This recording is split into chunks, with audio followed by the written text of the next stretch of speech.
Hello, welcome to the Hartwell dealership. What we're going to do today is do a handover of the Ford Tourneo just here. Obviously at the moment with the COVID-19 situation going on, we can't be sat next to you in a vehicle and run through all the controls because of social distancing, so we're going to run through those controls in this simple how-to video. So if you want to follow me, we'll start with the outside of the vehicle and I'm going to take you around to the petrol cap just on the passenger side here. So Ford has a cracking easy fuel system where the petrol cap is simply opened, and as you can see there's nothing to turn, nothing to take out inside there, and the correct nozzle, be it petrol or diesel, will just fit straight in and you can pump away until you're happy with what you've got. Once it's all done, obviously nozzle comes out and fuel cap closes, and that's as simple as that.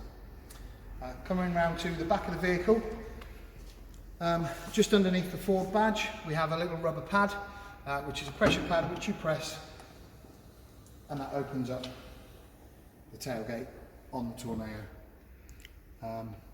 You can see obviously lots and lots of room in the back here. So once you're in the cockpit of the Tourneo, you're sat in your seat, you've got different controls enabling you to move the seat that are just down to the right hand side here. You have a lever which will allow you to adjust the seat so you can higher and lower the base. You've also got a turning point here which will allow the angle of the seat to change. Just between your legs underneath there is a rake bar which you can pull up, and that will allow you to move the seat backwards and forwards. And also, just to complete the full movement of seats and wheels, there is a lever just underneath the steering wheel here which will enable you to put the steering wheel up and down and in and out. Door, you will just see from this side, the electric windows are controlled just by the door there, and also you have the electronic mirrors. The little lever in the middle flicks to either side and will enable you to move both the driver and the passenger door mirror from the driver's seat. We also have the lights just down to the right hand side here, where you have your side lights and your main headlights. There's also front and rear fogs, and a button that will allow you to illuminate and deluminate the dash display to your liking. Move on to the steering wheel, where there are lots of controls in and around the steering wheel. I'll start on the right hand side here with the windscreen washers and wipers. So to activate the washer on the front windscreen, there's a button just on the side which you just press in and release, and that will put a jet of water on, enabling you to clear the screen. One click up will give you the intermittent wiper, and you can vary the speed by this little twisty control in the middle. One click up again and the wipers will go all the time, and even faster to the top click there. If you pull the wiper towards you, that will activate the back windscreen wiper, and again towards you again is on a spring, and that will allow the water to come out of the jet at the rear of the screen, enabling you to clear that.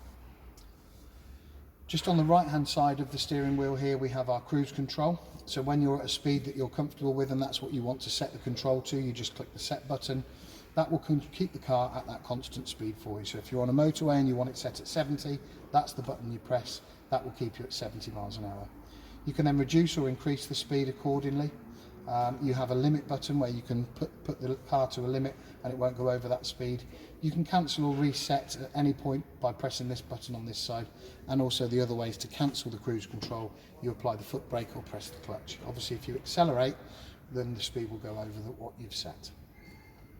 On the right hand side here we just have controls for the stereo, so you can lower the volume and higher the volume with those two buttons. You can search through different radio stations that you've set just with those two buttons, and in the middle there that will activate the menu button for you.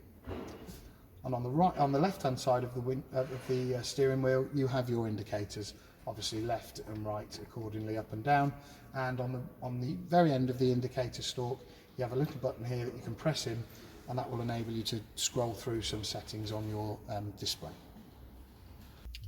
So we work our way to the centre of the console of the vehicle. Straightforward down here you've got your 12-volt adapter that you can obviously plug in phone chargers and things like that. We've also got buttons just down here for tyre pressure monitoring and traction control that you can turn on and off. So we work our way up to the climate control of the vehicle. And we have a difference on the left hand side in fan speeds, so obviously 1 to 4, higher or lower the fans will blow out, and then the control here for heating. Again, cool on the left, heat on the right, fairly straightforward.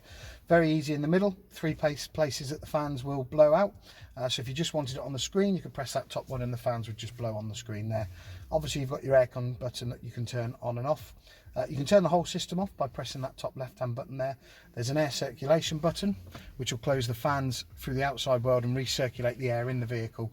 So if you suffer with hay fever and you're driving through some country roads with pollen fields either side, that's quite a nice little comfort to have.